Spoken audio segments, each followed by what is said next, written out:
Over the weekend, it was reported that the White House considered sending all Americans a gas card, but the plan was abandoned because it was just too much red tape, in part because the IRS would have to oversee it. They're in the middle of tax season.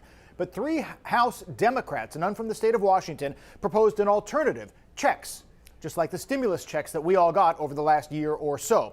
In this case, anyone making less than $150,000 annually would get monthly checks of $100 or more, depending on how big your family is, for as long as the average national gas price is above $4 a gallon. Today, we asked Transportation Secretary Pete Buttigieg if the White House would support that. We're not ruling out any option that could bring relief, though we are also continuing to take steps within the existing laws that don't require an act of Congress, like that petroleum reserve release that the president approved, and an honest conversation as a country about the steps that the oil industry has taken. The Democrats say Russia's invasion of Ukraine has jacked up prices so high that some kind of intervention is necessary.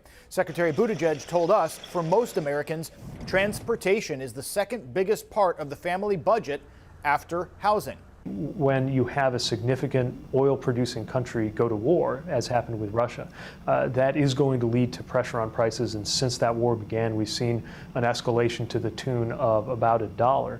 Right now, according to AAA, the average gallon of gas across the country is about $4.25, and it's about 50 cents higher here in Washington, as it usually is. So other Democrats have some other proposals, including a quarterly payment that will be funded by a tax on oil companies that are profitable right now. But in an election year where Republicans feel like they have Democrats on the ropes, they're not expected to support any of these proposals. Some Democrats might not be on board either.